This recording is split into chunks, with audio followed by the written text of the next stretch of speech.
વચનામૃત પત્રાંક 109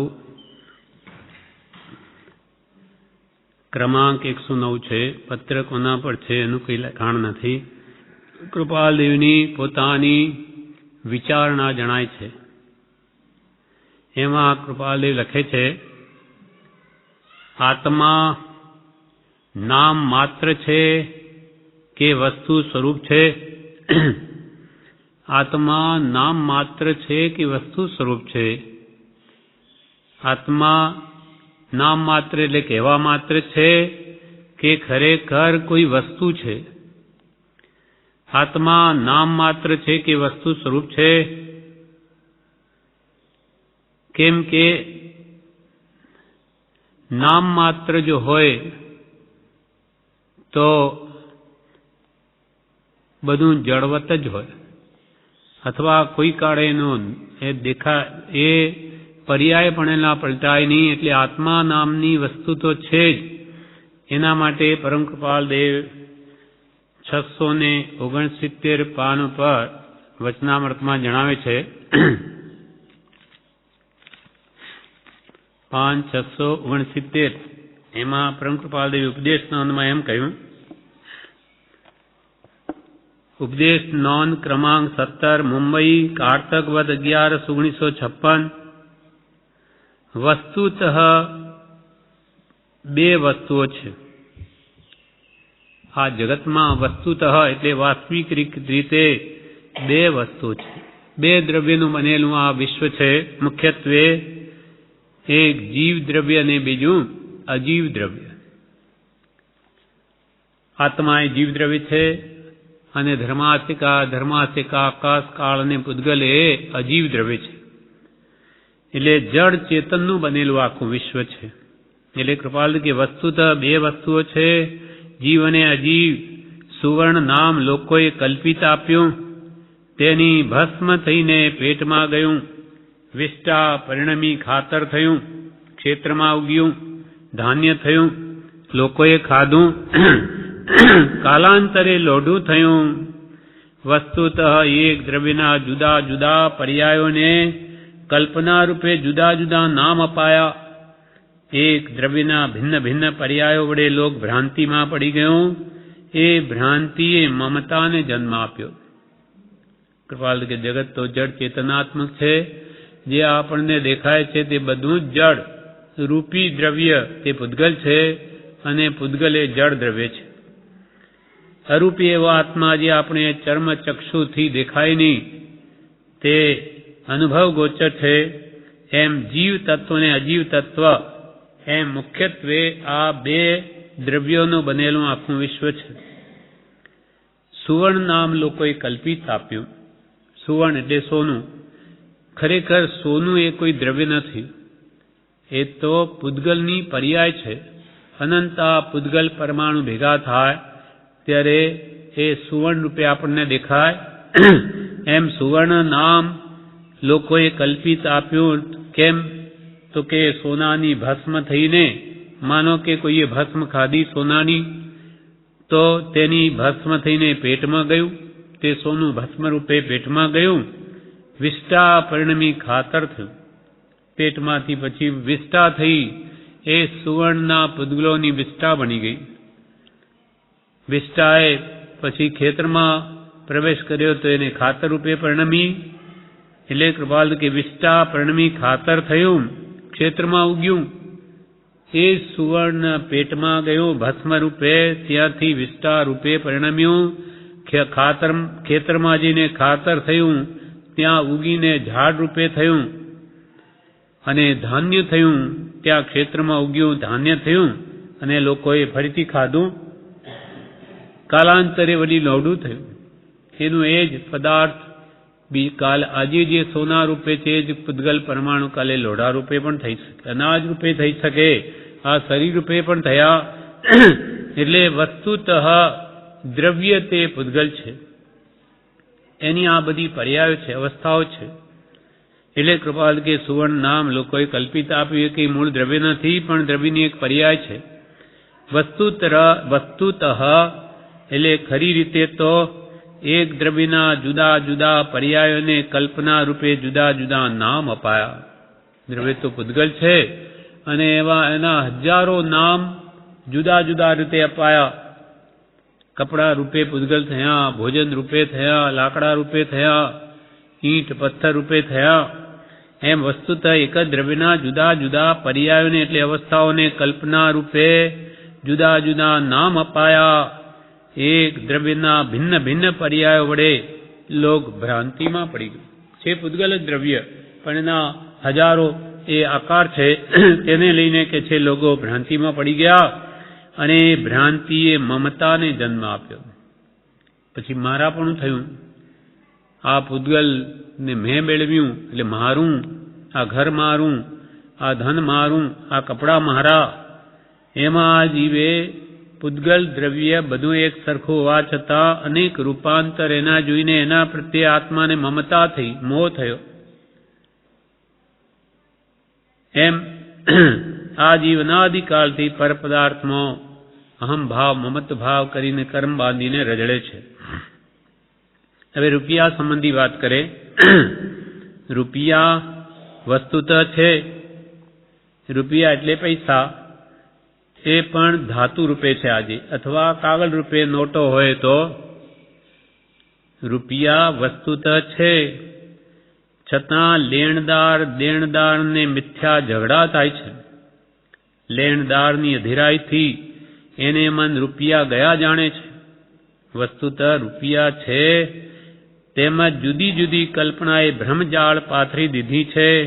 તેમાંથી જીવ અજીવનો જડ ચેતનનો ભેદ કરવો એ વિકટ થઈ પડ્યું છે. ભ્રમજાળ યથાર્થ લક્ષમાં ઉતરે તો જડ ચૈતન્ય ક્ષીર નીરવત ભિન્ન સ્પષ્ટ ભાસે. રૂપિયા એ શું છે? પૂતગલનો એક પર્યાય છે, અવસ્થા છે. તે પછી નોટ રૂપે હોય, કાગળ પણ પૂતગલની પર્યાય, અને રોકડા રૂપિયા હોય તો પણ એ પૂતગલની જ પર્યાય, ગમે તે ધાતુના બનેલા હોય. તો કે રૂપિયા વસ્તુતઃ તો છે, એ ક્યાંય ગયા નથી, પણ છતાં લેણદાર દેણદારને મિથ્યા ઝઘડા થાય છે કે મેં એને મારા રૂપિયા આપેલા, એ પાછા આપતો નથી, એ ખાઈ ગયો, મારા રૂપિયા નથી આપતા. નાની કે રૂપિયા ક્યાંય ગયા નથી, તારી પાસે એવા એની પાસે છે, પણ છતાં લેણદાર દેણદારને મિથ્યા ઝઘડા થાય છે. લેણદારની અધીરાઈથી એને મન રૂપિયા ગયા જાણે છે, ગયા ક્યાંય નથી. વસ્તુતઃ રૂપિયા છે, તેમાં જુદી જુદી કલ્પનાએ ભ્રમજાળ પાથરી દીધી છે. આ રૂપિયા તો મારા હતા, પણ આજથી 5 વર્ષ પહેલા બીજાના હતા. એમ એના પ્રત્યે જીવ મોહ મમત્વ કરી અને પછી મારા માને. તેમાંથી જીવ અજીવનો જળ ચૈતન્યનો ભેદ કરવો વિકટ થઈ પડ્યું છે. તેવી રીતે હું આત્મા છું અને આ શરીર મારાથી ભિન્ન છે, કે હું ચૈતન્ય સ્વરૂપ આત્મા છું અને આ પૂતગલાદિ બધું જડ છે. એ બધાનો ભેદ કરવો આત્માને જગતના પદાર્થ પ્રત્યે મોહના કારણે વિકટ થઈ પડ્યું છે. ભ્રમજાલ યથાર્થ લક્ષમાં ઉતરે કે આ તો પર પદાર્થ પ્રત્યે મારો ખોટો મોહ છે, આ કોઈનું કદી થયું નથી, અને કર્મને આધીન જેના પુણ્ય હોય એની પાસે રહે છે. લક્ષ્મી કે હું તો પુણ્યની દાસી છું, જેનું પુણ્ય પરવારી ગયું તેની પાસેથી જતી રહું છું, જેને પુણ્યનો ઉદય હોય ત્યાં જઈને રહું છું. એમ ભ્રમજાલ જો આ કર્મોની યથાર્થ લક્ષમાં ઉતરે તો જડ ચૈતન્ય ક્ષીર નીરવત ભિન્ન સ્પષ્ટ ભાસે. તો કે છે જડ આ બધું પૂતગલ મારાથી સાવ ભિન્ન છે, અને હું તો ચૈતન્યમય પરમાત્મા સ્વરૂપ એવો આત્મા છું. એમ ક્ષીર નીરવત એટલે દૂધ, ક્ષીર એટલે દૂધ, નીર એટલે પાણી. જેમ દૂધ અને પાણી બે જુદા હોવા છતાં આપણને દૂધ જ દેખાય, પણ તેમાં નીર છે જ, જળ છે જ. તેમ આપણને આ શરીર જ દેખાય, આપણને આત્મા નથી દેખાતો, પણ એમાં આત્મા છે. એટલે કૃપાલદેવે દ્રષ્ટાંત આપ્યું. ભાસ્યો દેહાધ્યાસથી આત્મા દેહ સમાન, પણ તે બંને ભિન્ન છે જેમ અસી ને મ્યાન. અસી ને મ્યાન, અસી ને એટલે તળવા, મ્યાન એટલે એનું ખોખું. આપણને તો ખોખું દેખાય, પણ એના અંદર તળવાર રહેલી છે. તેમ આપણને દેહ દેખાય, પણ દેહમાં ચૈતન્ય અનંત શક્તિવાળો એવો આત્મા રહેલો છે. બ્રહ્મજાલ યથાર્થ લક્ષમાં ઉતરે તો જડ ચૈતન્ય ક્ષીર નીરવત ભિન્ન સ્પષ્ટ ભાસે કે આ જડ પદાર્થો છે, એમાં શું મોહ કરું, આ તો મારાથી સાવ ભિન્ન વસ્તુ છે. એ મોહ મટે તો એને આત્માને પોતાના સ્વરૂપનું ભાન થાય. આ પ્રમાણે કૃપાલદેવ કહે કે આત્મા એ નામ માત્ર વસ્તુ છે કે વસ્તુ સ્વરૂપ છે. આત્મા નામ માત્ર નથી, કહેવા માત્ર નથી, પણ આત્મા પણ આ વિશ્વમાં એક દ્રવ્ય છે. જળ ચેતનાત્મક વિશ્વ, એમાં ચૈતન દ્રવ્ય તે આત્મા છે. જો વસ્તુ સ્વરૂપ છે તો કંઈ પણ લક્ષણાદિથી તે જાણી શકવા યોગ્ય છે કે કેમ? પ્રશ્ન કર્યા છે બધા કે જો આત્મા કોઈ વસ્તુ છે તો એને કેવી રીતે ઓળખવી? એના કંઈ લક્ષણ તો હોવા જોઈએ કે નહીં? જો વસ્તુ સ્વરૂપ છે આત્મા, તો કંઈ પણ લક્ષણાદિથી તે જાણી શકવા યોગ્ય છે કે કેમ? તો આત્માને કયા લક્ષણો વડે જાણીએ? તો કે જ્ઞાન, દર્શન આદિ ગુણોથી આત્માને ઓળખી શકાય છે. આપણે જે જાણ કરે, જો કરે તે આત્મા, અને જે કોઈ કાળે ન જાણે, કોઈ કાળે જોઈ ન શકે, તે બધી જડ વસ્તુ. દરેક વસ્તુના ગુણધર્મ હોય છે. તો આત્માના ગુણધર્મ છે જ્ઞાન, દર્શન, ચારિત્ર. સમ્યક દર્શન, જ્ઞાન, ચારિત્ર એ આત્માના મુખ્ય મૂળભૂત ગુણો છે. અનંત ગુણો છે આત્મા, પણ આ જ્ઞાન ગુણ, દર્શન ગુણ વડે આત્માની ઓળખાણ થાય કે ભાઈ જે જોઈ શકે ને જાણી શકે, એ જ્ઞાન દર્શન ગુણ આત્માનો છે, જે જડમાં નથી. તો કે જો વસ્તુ સ્વરૂપ છે આત્માનું, ખરેખર વસ્તુ છે, તો કંઈ પણ લક્ષણાદિથી તે જાણી શકવા યોગ્ય છે કે કેમ? તો કે કયા લક્ષણ વડે આત્માને જાણો? એ જ વાત કૃપાલદેવે આત્મસિદ્ધિમાં પણ કહી. ભાષ્યો દેહાધ્યાસથી આત્મા દેહ સમાન, પણ તે બંને ભિન્ન છે પ્રગટ લક્ષણે ભાન. પ્રગટ લક્ષણે એ વસ્તુ ભાનમાં આવે એમ છે. કેમ કે આત્મા નામનો પદાર્થ જો શરીરમાં ન હોય તો કોણ જુએ, કોણ જાણે? શરીર મળદું બની જાય. એટલે જે જાણવું, જોવું કે આ ઇન્દ્રિયોનું હલન ચલન વગેરે આંખ દ્વારા, જો આત્મા અંદર ન હોય તો આંખ છે છતાં ન દેખાય, કાન હોય છતાં પણ સાંભળી ન શકાય, મોઢું હોય છતાં ન બોલી શકાય, અને શરીર હોય તોય હાલી ચાલી ન શકે. કેમ કે આત્મા નામનો પદાર્થ છે, અને જાણવું અને જોવું એ આત્માના ગુણ છે. એટલે જાણવા જોવા રૂપ આત્મામાંથી નીકળી ગયો તો શરીર એ મળદું બની જાય છે. એટલે આત્માના કેમ ઓળખવો? તેના જ્ઞાન, દર્શન, ગુણ વડે. જો વસ્તુ સ્વરૂપ છે તો કંઈ પણ લક્ષણાદિથી તે જાણી શકવા યોગ્ય છે કે કેમ? જો તે લક્ષણાદિથી કોઈ પણ પ્રકારે જાણી શકવા યોગ્ય નથી એમ માનીએ તો જગતમાં ઉપદેશ માર્ગની પ્રવૃત્તિ કેમ થઈ શકે છે? કૃપાલદેવ એનો ખુલાસો કરે કે માનો કે કોઈ લક્ષણથી પણ આત્મા જાણી શકવા યોગ્ય નથી એમ માનીએ થોડી વાર માટે, તો જગતમાં ઉપદેશ માર્ગની પ્રવૃત્તિ કેમ થઈ શકે છે? એટલે આત્માના જ્ઞાન, દર્શન આદિ ગુણ વિના આત્મા સંબંધી ઉપદેશની પ્રવૃત્તિ પણ કોણ કરી શકે? જો ખરેખર આત્મા નામનો પદાર્થ આપણા શરીરમાં ન હોય તો આત્મા છે કે નથી કે એ પણ કોણ કહે? એટલે જો તે લક્ષણાદિથી, જ્ઞાન, દર્શનાદિ લક્ષણાદિથી કોઈ પણ પ્રકારે આત્મા જાણી શકવા યોગ્ય નથી એમ માનીએ તો જગતમાં ઉપદેશ માર્ગની પ્રવૃત્તિ કેમ થઈ શકે છે? આત્મા સંબંધી ઉપદેશ કોણ આપે છે? અમુકના વચનથી અમુકને બોધ થાય છે, તેનો હેતુ શો? તો કે બોધ પામનાર પણ આત્મા છે. માટે કોઈને આત્મા સંબંધીનો બોધ કેમ લાગે? તો કે સાંભળનાર પણ આત્મા છે, એને સમજાવનાર જ્ઞાની પુરુષો આત્મા છે, અને સાંભળનાર પણ આત્મા હોવાથી જ્ઞાનીના બોધની એ આત્મામાં અસર થાય છે, કેમ કે સામે પણ જીવ છે. જ્ઞાની ગમે એટલું કે પણ સાંભળનારમાં જીવ ન હોય તો પણ કંઈ જાણી ન શકે. એટલે અમુકના વચનથી અમુકને બોધ થાય છે, તેનું હેતુ શો? કેમ કે બોધ થાય છે, એક વ્યક્તિ કહે છે ને બીજાને એની અસર થાય છે. જો ત્યાં પણ જીવ નામનું તત્વ ન હોય તો કેમ એમ અસર થાય? અમુકના વચનથી અમુકને બોધ થાય છે, એ સર્વ વાત કલ્પિત છે એમ માનીએ તો પ્રત્યક્ષ વસ્તુનો બાદ થાય કે ભાઈ અમુક વચન અમુક જ્ઞાની કહે અને એનાથી અમુકને બોધ થાય છે, અમુકને વાત સમજવામાં આવી જાય છે કે વાસ્તવિક તત્વ શું છે, તો કે એ વાત બધી કલ્પિત છે એમ કોઈ કહે, એમ માનીએ તો પ્રત્યક્ષ વસ્તુનો બાદ થાય.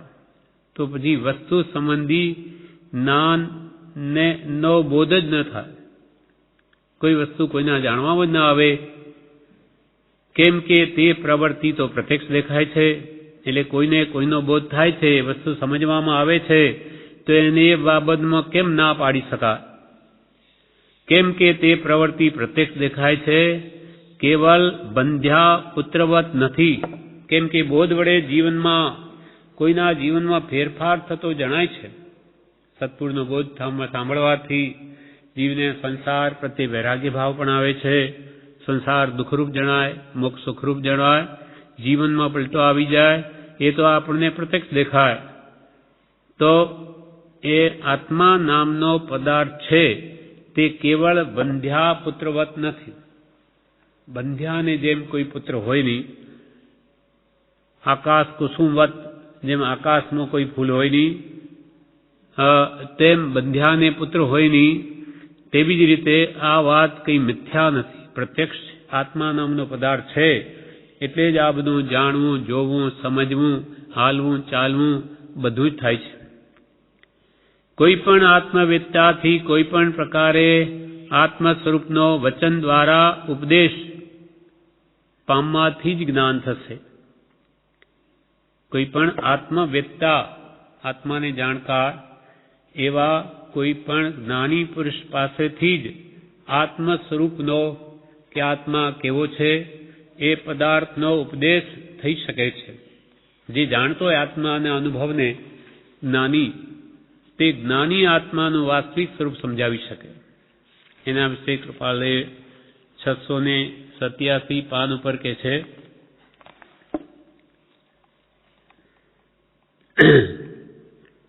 પાનું 687, એમાં ઉપદેશ છાયામાં ચોથા વિભાગમાં રાળજથી ઉપદેશ છે. રાળજ શ્રાવણ વદ 6 1952.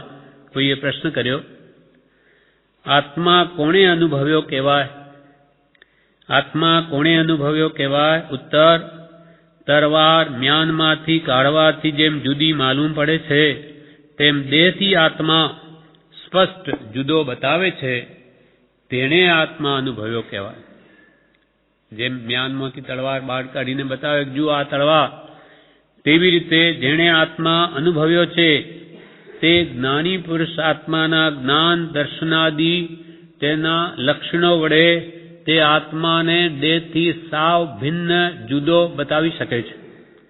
જેમ કે પહેલા આપણને કહ્યું કે ભાઈ જે જાણ કરે, જોજો કરે તે આત્મા, એ આત્માના ગુણધર્મ છે. એ સિવાય જગતમાં કોઈ પણ એવો એક પદાર્થ નથી કે જે કોઈ પણ વસ્તુને જાણી શકે. આત્મા તો કૃપાલે કેવો છે? સ્વપર પ્રકાશક, જે પોતાના આત્માની જણાવે અને પર પદાર્થોની જણાવે. એવી શક્તિ આ વિશ્વમાં માત્ર એક આત્મામાં જ રહી છે. આત્મા સિવાય કોઈ એવો પદાર્થ નથી જગતમાં છે દ્રવ્યમાં કે જે પોતે પોતાને પણ જાણે અને પરને પણ જણાવે. એવી એક જ વસ્તુ છે, તે ચૈતન્ય કહો, આત્મા કહો, જીવ કહો, ચેતન સત્તા કહો, એ બધું એક જ છે.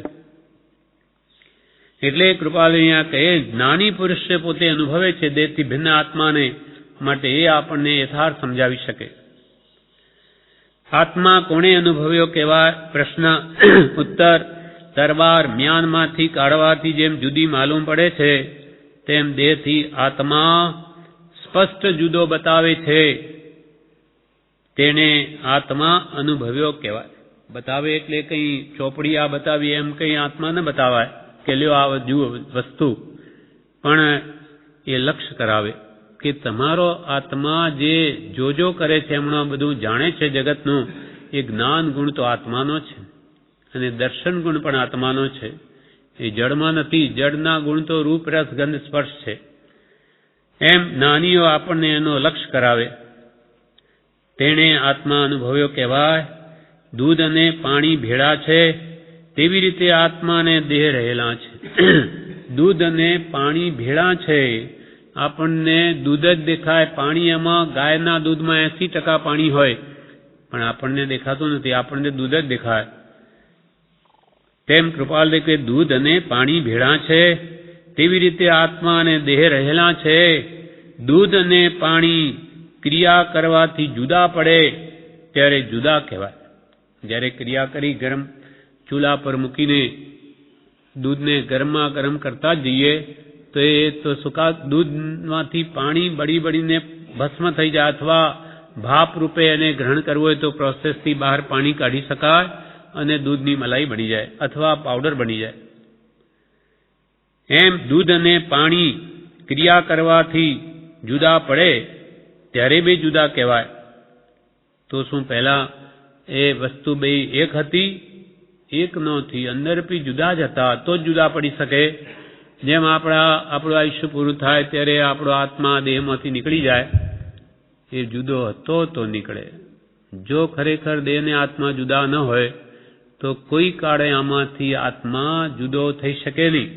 પણ બે જુદા જ દ્રવ્ય છે, બે વસ્તુ જુદી છે. એટલે કૃપાલ દેવ આ દૂધની ને પાણીને ના દ્રષ્ટાંતની વાત સમજાવે છે કે દૂધ અને પાણી ક્રિયા કરવાથી જેમ જુદા પડે ત્યારે જુદા કહેવાય, તેવી રીતે આત્મા અને દેહ ક્રિયાથી જુદા પડે ત્યારે જુદા કહેવાય. દૂધ દૂધના અને પાણી પાણીના પરિણામ પામે ત્યાં સુધી ક્રિયા કહેવી. જ્યાં સુધી આપણે પણ દેહથી આત્મા ભિન્ન ન અનુભવાય ત્યાં સુધી જ ક્રિયા કરવાની છે. જ્યારે આત્મા સંપૂર્ણપણે પોતાના સ્વભાવમાં આવી જાય, કેવળ જ્ઞાન પામી જાય, ત્યાર પછી કોઈ ક્રિયા કરવાની હોતી જ નથી. કેવડી ભગવાનને કોઈ ક્રિયા કરવાની નથી કોઈ કાળે. પણ જ્યાં સુધી સંપૂર્ણ કેવળ જ્ઞાન દશા ન પ્રગટે ત્યાં સુધી ભક્તિ, સત્સંગ, સ્વાધ્યાય, સ્મરણ, જપ, તપ બધું જ કરવાની જરૂર છે. એ ક્રિયાઓ છે. ક્રિયા વગર કાર્ય સિદ્ધ થતું નથી. એટલે આ બધા ક્રિયા એ પુરુષાર્થ છે, એના વડે કાર્યની સિદ્ધિ થાય છે. એટલે દૂધના અને પાણીના પરિણામ પામે ત્યાં સુધી ક્રિયા કહેવી. આત્મા જાણ્યો હોય તો પછી એક પર્યાયથી માંડી આખા સ્વરૂપ સુધીની ભ્રાંતિ થાય નહીં. તો એકવાર આત્માનો અનુભવ થઈ ગયો, આત્માનો કેવો સ્વાદ છે અનુભવમાં આવી ગયો, તો પછી એને કે છે એક પર્યાયથી માંડીને ભલે ને અનેક પર્યાય આત્માના થાય પણ એને કદી ભ્રાંતિ ન થાય કે આ તો ભૂતગલનું પરિણમન છે, થયા જ કરશે. હું કોઈ કાળે નાશ પામતો નથી, શાશ્વત છું, નિત્ય છું. ભલે આજે આ મનુષ્ય દેહમાં, કાલે કોઈ બીજા દેહમાં હોઈશ, પણ મારા આત્માનો ત્રિકાળમય નાશ નથી. એમ કૃપાલદેવે અત્રે વિચારણામાં કહ્યું કે જો આત્મા નામ માત્ર છે તો વસ્તુ સ્વરૂપ છે કે નહીં, અને જો વસ્તુ સ્વરૂપ છે તો કંઈ પણ લક્ષણાદિથી તે જાણી શકવા યોગ્ય છે કે નહીં, તો કે જ્ઞાન દર્શનાદિ લક્ષણોથી આત્માને જાણી શકાય. અને જો તે લક્ષણાદિથી કોઈ પણ પ્રકારે જાણી શકવા યોગ્ય નથી એમ માનીએ તો જગતમાં ઉપદેશ માર્ગની પ્રવૃત્તિ કેમ થઈ શકે છે? આત્મા સંબંધી વાત કરનાર કોણ છે? અમુકના વચનથી અમુકને બોધ થાય છે, તેનો હેતુ શો? એક જ્ઞાની પુરુષ બોધ આપે ને કોઈને અસર થઈ જાય અને કોઈને નહીં થાય, એનું કારણ શું?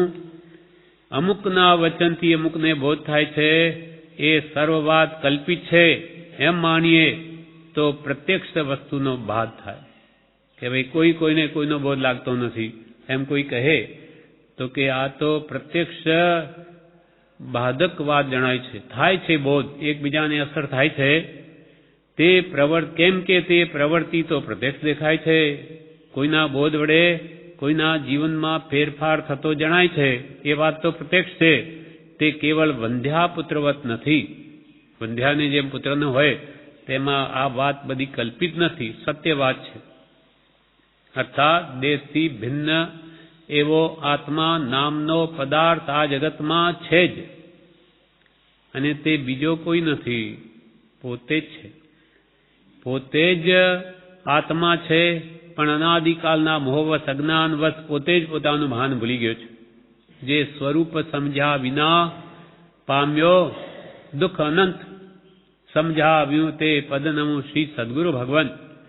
આત્મસિદ્ધિની પહેલી જ ગાથામાં કૃપાલદેવે પહેલી શરૂઆત કરી કે જે સ્વરૂપ પોતાનું આત્મ સ્વરૂપ અનાદિથી જે ભૂલેલો છે, તેથી જ ચાર ગતિમાં આ રાગદ્વેષ આદિ ભાવો કરીને અનંત દુઃખ પામ્યો, અને હજુ પણ પોતાના સ્વરૂપને નહીં સમજે તો હજુ પણ અનંત દુઃખ પામશે, હજુ ચાર ગતિમાં જ ભટકવું પડશે.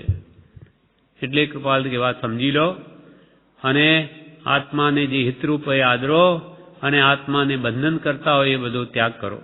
વિષય કષાયનો ત્યાગ કરો, કષાય ભાવ ઘટાડો, રાગદ્વેષ ઘટાડો, તો તમે તમારા અનંત સુખ સ્વરૂપને પામી શકશો. એટલે આત્મસિદ્ધિમાં બધો સાર તત્વ કહ્યું છે. એટલે સ્વામી ગાથામાં કૃપાલદેવે કહ્યું, રાગ દ્વેષ જ્ઞાન એ મુખ્ય કર્મની ગ્રંથ, થાય નિવૃત્તિ જે હતી તે જ મોક્ષનો પંથ. રાગ દ્વેષ અને અજ્ઞાન. રાગ દ્વેષ એ ચારિત્રમોહ છે, અજ્ઞાન એ દર્શનમોહ છે.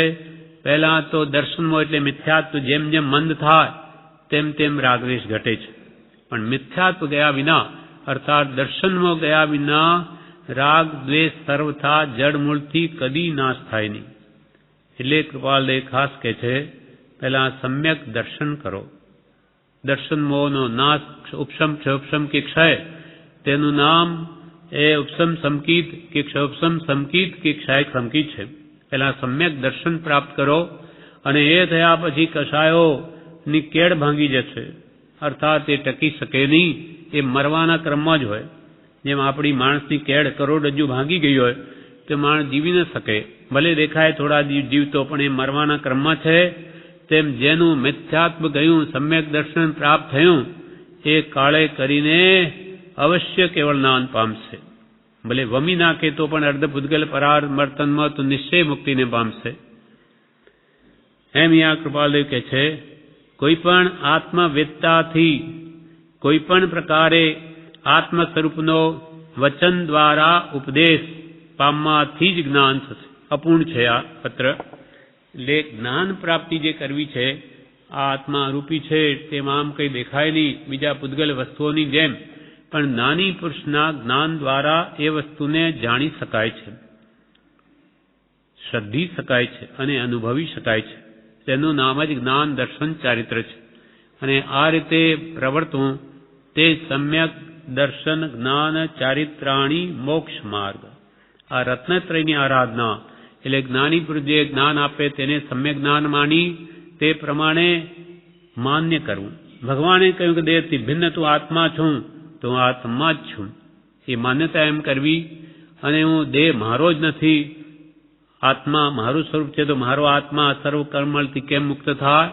એના માટે મોક્ષના ઉપાય જે બતાવ્યા તે કરવા માંડે તો એ ચારિત્ર દશાને પામશે, અને યથાખ્યાત ચારિત્ર થઈ જીવને કેવળ જ્ઞાન પ્રગટશે. આ પ્રમાણે આ પત્ર અપૂર્ણ છે, એનું વિવેચન નથી.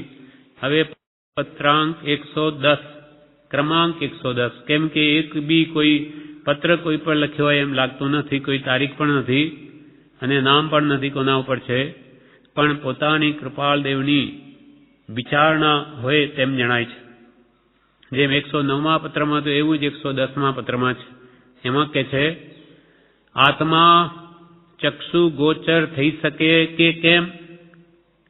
પ્રશ્ન વિરામ. અર્થાત આત્મા કોઈ પણ રીતે ચક્ષુથી દેખી શકાય એવો છે કે કેમ? આપણો આત્મા ચક્ષુ ગોચર થઈ શકે કે કેમ? આ આંખો વડે દેખી શકાય કે કેમ? પહેલો પ્રશ્ન આ છે. અર્થાત એટલે કે આત્મા કોઈ પણ રીતે ચક્ષુથી દેખી શકાય એવો છે કે કેમ? તો કે ના, તે આપણી આંખ જે બનેલી છે એ તો ચામડાની બનેલી છે. એ ચામડાની આંખ વડે આત્માના પ્રદેશો જાણી જોઈ શકાય નહીં, કેવળ જ્ઞાની જ જોઈ શકે, કેવળ જ્ઞાન વડે આત્માના પ્રદેશોને. એટલે આપણી ચર્મ ચક્ષુથી એ દ્રષ્ટિગોચર નથી, પણ અનુભવ ગોચર છે, અનુભવી શકાય છે. જે પદ શ્રી સર્વજ્ઞને દીઠો જ્ઞાનમાં કહી શક્યા નહીં, પણ તે શ્રી ભગવાન જો તેહ સ્વરૂપને અન્ય વાણી તે શું કહે? અનુભવ ગોચર માત્ર રહ્યું તે જ્ઞાન જો, અપૂર્વ અવસર એવો ક્યારે આવશે? જે પદ શ્રી સર્વજ્ઞને દીઠું જ્ઞાનમાં, કેવળ જ્ઞાનમાં જે આત્માનું શુદ્ધ સ્વરૂપ ભગવાન તીર્થંકરોએ જોયું, કેવડીઓએ, તે પણ નથી કહી શક્યા કે આત્માનું સુખ કેવું છે.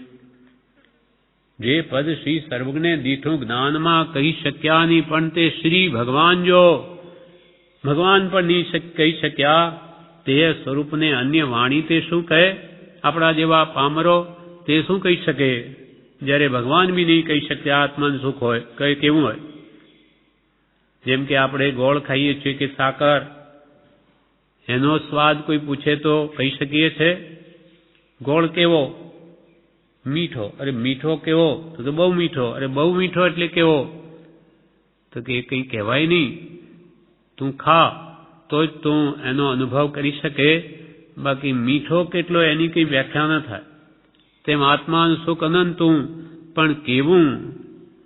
તો કે અહીંયા કોઈ એવો પદાર્થ નથી કે જેની તુલના એની સાથે કરી શકાય, માટે એ તો જ્યારે અનુભવ થશે ત્યારે જ જણાશે. એમ અનુભવ ગોચર માત્ર રહ્યું તે જ્ઞાન, એ આત્માનું જ્ઞાન તો અનુભવ ગોચર છે, તે દ્રષ્ટિગોચર નથી, દ્રષ્ટિથી ના જણાય. આત્મા ચક્ષુ ગોચર થઈ શકે કે કેમ? અર્થાત આત્મા કોઈ પણ રીતે ચક્ષુથી દેખી શકાય એવો છે કે કેમ? તો કે ના, દેખી ન શકાય, તે તો અનુભવી શકાય, કેમ કે અનુભવ ગોચર માત્ર રહ્યું તે જ્ઞાન. બીજો પ્રશ્ન, આત્મા સર્વ વ્યાપક છે કે કેમ? વેદાંત ધર્મવાળા વિષ્ણુઓ એ આત્માને સર્વ વ્યાપક માને છે. આખા વિશ્વમાં આત્મા સર્વત્ર વ્યાપેલો છે એમ માને કે આ કપડું છે તો આમાં ઈશ્વર છે, લાકડું છે તો આમાં ઈશ્વર છે, બધામાં ઈશ્વર માને કે ભાઈ ઈશ્વર તો સર્વ વ્યાપક છે. જ્યારે ભગવાન તીર્થંકરો એમ કહે કે ઈશ્વર અહીંયા આવીને નથી રહ્યો આ લોખંડમાં કે આ કોઈ પણ કપડામાં કે પુસ્તકમાં, પણ જ્ઞાન અપેક્ષાએ ઈશ્વર સર્વ વ્યાપક છે, સર્વત્ર વ્યાપક છે. ભગવાન કેવડીઓનું જ્ઞાન આખા જગતના સર્વ પદાર્થોમાં વ્યાપે છે. ભગવાન ભલે સિદ્ધ શિલામાં આજે બેઠા હોય મોક્ષ સ્થાનમાં, પણ અહીંયાથી એમના જ્ઞાન વડે જગતમાં સર્વ પદાર્થોને જાણી શકે, જોઈ શકે છે. એટલે જ્ઞાન અપેક્ષાએ ભગવાન સર્વત્ર વ્યાપક છે. ભગવાનનું જ્ઞાન ભલે ગુફા હોય કે ગમે તે વસ્તુ હોય, અનંત કાળ પહેલાની હોય, પછીની હોય, ગમે એટલી ઊંડી હોય, બહાર હોય, અંદર હોય, ભગવાનનું જ્ઞાન તો સર્વત્ર પહોંચે છે. એટલે જ્ઞાન અપેક્ષાએ ભગવાન સર્વ વ્યાપક છે, બાકી ભગવાન આવીને આ નથી રહ્યા દરેકમાં, એમ ભગવાન કેવડીઓ એમ કે છે. તેમ કૃપાલદેવ આ પ્રશ્ન કરે કે આત્મા સર્વ વ્યાપક છે કે કેમ? કેવડી ભગવાનનો આત્મા જ્ઞાન અપેક્ષાએ સર્વ વ્યાપક છે, બાકી આમ કંઈ આત્મા આવીને આ બધામાં રહે નહીં. આત્મા તો એક હોય, આ બધામાં શા માટે આવે? એ દુઃખી થઈ જાય, નર્કમય એનું જ્ઞાન પહોંચે પણ એ પોતે ન પહોંચે. એમ આત્મા પોતાના શુદ્ધ આત્મા જે થઈ ગયો એ પોતે અહીંયા આવતા નથી, પણ એનો આત્મા જેટલું બધો પવિત્ર થઈ જાય છે, શુદ્ધ નિર્મળ થાય કે આખું વિશ્વ એમાં ઝલકે, આખી દુનિયા એમાં દેખાય. એ દેખવાના ભાવ નથી ભગવાનને, જેમ કે આપણે અહીંયા બધા બેઠા, અહીંયા મોટો અરીસો લાગેલો હોય પાછળ, જેમ દુકાનોમાં હોય, અહીંયા અરીસો હોય તો આપણે બધા એમાં ઝલકીએ, દેખાઈએ. અરીસો તો જડ છે, એ કંઈ દેખવાના ભાવ નથી કરતો કે ભાઈ હું આ બધાને મારા અંદર બતાવું. પણ એ અરીસો સ્વચ્છ હોય, ઉપર ચૂનાનું પોતું મારેલું ન હોય તો આપણે બધા અંદર ઝલકીએ. તેમ ભગવાન કેવડીઓનું કે સિદ્ધોનું જ્ઞાન જ એટલું બધું નિર્મળ છે કે એમાં આખું વિશ્વ દેખાય છે, ઝલકે છે. જેમ કે એક તળાવમાં પાણી એકદમ સ્વચ્છ હોય અને તરંગો ઉઠતા ન હોય, અને આપણે જો એ તળાવના કાંઠા પર ગયા હોઈએ તો આપણું પ્રતિબિંબ મોઢું દેખાય, પણ મેલું પાણી હોય તો ન દેખાય. તેમ આપણો આત્મા મેલો છે, કશાય ભાવોથી, કર્મોથી. એટલે આખા વિશ્વનું પ્રતિબિંબ આપણા અંદર નથી પડતું, કેમ કે મલિન છે આપણો આત્મા, ઉપર આવરણ છે. જેમ સૂર્ય હોય પણ વાદળા આવી ગયા હોય તો સૂર્ય ન દેખાય, પણ વાદળા નીકળી જાય તો એકદમ દેખાય અને બીજી વસ્તુઓને બતાવે. એમાં આપણો આત્મા પણ કર્મળથી રહે છે, પોતાને પણ બતાવે અને આખા વિશ્વના સ્વરૂપને પણ બતાવે. એટલે આત્મા સર્વવ્યાપક છે કે કેમ? ત્યાર પછીનો પ્રશ્ન, હું કે તમે સર્વવ્યાપક છીએ કે કેમ? હું કે તમે, કૃપાલ કે હું અને તમે બધા સર્વવ્યાપક છો? તો કે ના, અમે તો કર્મળ સહિત છીએ, એટલે અમને તો પાછળ શું છે એ નથી દેખાતું. આખું વિશ્વ તો શું દેખાય? પાછળ શું છે એટલું બધું આવરણ છે કર્મો ઉપર. આત્મા જ્યારે નિર્મળ થાય, આપણા આત્માના અસંખ્યાત પ્રદેશ કહેવાય, એ આ શરીર પ્રમાણ રહેલા છે. કીડીમાં કીડીના આકારે, હાથીમાં હાથીના આકારે, મનુષ્યનું જે શરીર હોય એ આકારે રહેલા છે. હવે આપણા આત્મામાં શક્તિ તો એટલી બધી છે કે દરેક પ્રદેશે અનંત જ્ઞાન વ્યાપેલું છે, જોઈ શકે, પણ આજે બધું કર્મોથી ઢંકાયેલું છે. અને જ્યારે કેવડી ભગવાન કે તીર્થંકરો આ શરીરમાં હોય અને એ કેવળ જ્ઞાન પ્રાપ્ત થયા પછી એમને ખાલી આંખથી જ દેખાય એવું નહીં, એમને તો પગમાંથી દેખાય, હાથમાંથી દેખાય, છાતીમાંથી દેખાય, બધેથી જ દેખાય. કેમ કે એમના પ્રદેશો સર્વ નિરાવરણ થઈ ગયા હોય છે. આપણે તો કેટલું બધું આવરણ છે કર્મનું, દર્શનાવણીય કર્મનું, કે માત્ર એક આંખથી જ જોઈએ છે. આંખમાં પણ કાળો મોટો ભાગ છે એટલાથી નથી, એના વચ્ચે એક મગના દાણા જેટલો ભાગ છે, એટલો જ ક્ષોભક્ષમ થયેલો છે, એમાંથી જ દેખાય. બાકી બધું આવરણવાળું છે, ઢંકાયેલું છે. એ આવરણ બધા ખસે તો આ બધું જ દેખાય. એમ દરેક આત્મામાં એટલી બધી શક્તિઓ પડેલી છે. કૃપાલદેવ 100 કામ એક સાથે કરતા, ત્યારે મુંબઈમાં પૂછ્યું કે આ બધું આપ કેવી રીતે કરી શકો? અમારે તો 2 કામ પણ ન થાય. તો કે આત્માની અનંત શક્તિઓ છે અને બધી શક્તિઓ તમારા બધામાં પડી છે. તમે આત્માને નિર્મળ કરો, એ જે પ્રોસેસ, એની રીત હોય, જ્ઞાન દર્શન ચારિત્ર્યની આરાધનાથી, તો તમે પણ આ બધી શક્તિઓ ધરાવો છો, બધી શક્તિઓ બહાર આવે. જેમ કે આખું વિશ્વ આજે આ ભૌતિક પદાર્થો પાછળ પડીને આવિષ્કાર કરે તો એ શક્તિઓ બહાર લાવ્યા, જ્યારે જ્ઞાનીઓ પોતાના આત્માની શક્તિઓને બહાર લાવવા માટે પ્રયત્ન કર્યો તો આત્માની અનંત શક્તિઓને જ્ઞાની પુરુષો બહાર લાવ્યા. એમ અહીંયા કે છે, હું કે તમે સર્વવ્યાપક છીએ કે કેમ? તો કે ના, અમે તો કર્મ આવરણથી સહિત છીએ. આત્માને દેહાંતરમાં જવું થાય છે કે કેમ? અર્થાત આત્મા એક ગતિમાંથી બીજી ગતિમાં જાય છે કે કેમ? જઈ શકવા યોગ્ય છે કે કેમ? 3 પ્રશ્નો કર્યા બીજા. આત્માને દેહાંતરમાં જવું થાય છે કે કેમ? આ દેહ છોડીને આત્મા બીજો દેહ ધારણ કરે છે કે કેમ? તો કે આપણે તો કરીએ છીએ, કેમ કે હજુ કર્મ સહિત છીએ. સર્વથા કર્મથી જીવ મુકાય નહીં, ત્યાં સુધી એને દેહાંતરમાં જવું પડે, બીજા દેહ ધારણ કરવા જ પડે. એટલે આત્માને દેહાંતરમાં જવું થાય છે કે કેમ? તો કે જ્યાં સુધી સંપૂર્ણ નિરાવરણ નહીં થાય ત્યાં સુધી તો જવું જ પડે છે. બીજો પ્રશ્ન, અર્થાત આત્મા એક ગતિમાંથી બીજી ગતિમાં જાય છે કે કેમ? આ જ વાતને કરી કે એક ગતિ, આજે આપણી મનુષ્ય ગતિ છે, તો આ આયુષ્ય પૂરું થયે ફરી બીજી ગતિમાં જઈશું કે કેમ? તો કે જઈશું. કેમ કે શુભ કરે ફળ ભોગવે દેવાદિ ગતિમાં, અશુભ કરે નરકાદિ ફળ કર્મ રહિત ન ક્યાંય. શુભ કર્મ જો બાંધીશું તો એ શાતા વેદની ભોગવા દેવલોક આદિ ગતિ મળશે. અશુભ બાંધીશું તો નરક તિર્યંચ આદિમાં જવું પડશે. કર્મ રહિત સંસારી જીવ ક્યાંય નથી અને 4 ગતિમાં છે. સર્વથા કર્મથી મુકાયેલો તો ઉપર જાય, મોક્ષમાં બિરાજમાન થાય. એટલે આત્માને દેહાંતરમાં જવું થાય છે કે કેમ? તો કે હા. એટલે કે આત્મા એ ગતિમાંથી બીજી ગતિમાં જાય છે કે કેમ? તો કે હા જાય છે.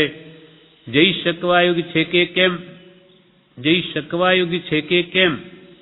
તો કે આત્મા કર્મથી સહિત છે, માટે એક દેહમાંથી બીજા દેહમાં એને જવું થાય છે. પણ કર્મરહિત આત્મા ગતિઓમાં જઈ શકે નહીં. સર્વથા કર્મથી મુકાયેલો શુદ્ધ આત્મા તે કોઈ ગતિમાં જાય નહીં. મનુષ્ય દેવ તિર્યંચ નારકી કોઈ ગતિમાં ના જાય. પણ કર્મ નિગોદમાં જ સૌથી પહેલા નિગોદમાં જ હતો દરેક જીવ. પણ ત્યાંથી આજે આપણે બહાર નીકળ્યા છીએ. હવે 2000 સાગરોપમ લગભગ સુધીમાં જો આપણે પુરુષાર્થ કરી અને મુક્તિ ન મેળવીએ તો નિયમા નિગોદમાં જવું પડે. એવો નિયમ છે કે 2000 સાગરોપમની અંદર જો આપણો આત્મા સર્વ કર્મને ક્ષય કરીને મુક્તિને ન પામે તે નિયમથી સિદ્ધાંતથી ફરીથી નિગોદમાં જ જાય. અને એ 2000 સાગરોપમમાં માત્ર 48 જ મનુષ્ય મળે, વધારે નહીં. કાળ તો એ અનંત કાળ છે. 2000 સાગરોપમ આ માપ છે, પણ ઘણો જ કાળ છે. આ અસંખ્યાત વર્ષો છે. છતાં પણ એ જો એમાં મુક્તિ ન મેળવે તો ફરીથી નિયમથી, એટલે કે નિયમા નક્કી એ નિગોદમાં જ જાય પાછો. પછી બહાર પાછો ક્યારે આવે? અનંત કાળે આવે. એટલે જ જ્ઞાની પુરુષ કે આવી સ્થિતિ તમને પ્રાપ્ત થઈ છે. તમે ઘણા ઊંચા આવી ગયા. જે બનવું અતિ દુર્લભ છે. એકેન્દ્રિયમાંથી બેન્દ્રિય થવું, બેન્દ્રિય તેન્દ્રિય, એકથી અતિ દુર્લભ. તો તમારી આ સ્થિતિ પ્રાપ્ત થઈ છે એટલે શીઘ્ર આત્માનું હિત કરી લો. એમ તો ફરી અવસર બેર નહીં આવે. એટલે આ હવે કે છે આગળ આત્માનું લક્ષણ શું? તો કે જ્ઞાન ચેતના, દર્શન ચેતના એ આત્માના લક્ષણ છે. જાણવું ને જોવું એ આત્માના મુખ્ય લક્ષણ છે. ના આત્માનું લક્ષણ શું? આત્માનું લક્ષણ જ્ઞાન દર્શનમય આત્મા છે. એટલે જ્યાં જ્યાં આપણે કોઈ વસ્તુ જોઈએ કે આ જાણે છે, જુએ છે, તો સમજવું કે ત્યાં જીવ છે. આ એનું લક્ષણ. અને જે કોઈ પણ વસ્તુ જોઈએ જે કોઈ દિવસ કંઈ જાણતી નથી ને જોતી નથી તો એ છે જડ, ચેતન નહીં. આત્માનું લક્ષણ શું? તો જ્ઞાન ચેતના, દર્શન ચેતના. અને કોઈ પણ પ્રકારે આત્મા લક્ષમાં આવી શકે એવો છે કે કેમ? કોઈ પણ પ્રકારે આત્મા લક્ષમાં આવી શકે એવો છે કે કેમ? તો કે આત્માના જ્ઞાન દર્શન ગુણ વડે તે લક્ષમાં આવી શકે એમ છે. આત્માના મુખ્યત્વે લક્ષણો જ્ઞાન દર્શન છે. એથી આત્માને પકડી શકાય, જાણી શકાય. જેમ કે ભલે આત્મા દેખાય નહીં આંખથી, પણ એવી ઘણી વસ્તુઓ દુનિયામાં છે તે આંખે નથી દેખાતી, છતાં આપણે માનીએ છીએ. જેમ કે આ ઠંડી પડે, ગરમી પડે, હવા પણ એકંદરે આમ આપણને દેખાતી નથી, પણ અનુભવાય, ફીલ થાય. કંઈ અડે તો કે હા હવે ગરમી છે, ઠંડી છે, કે પણ આંખે ક્યાં દેખાય છે.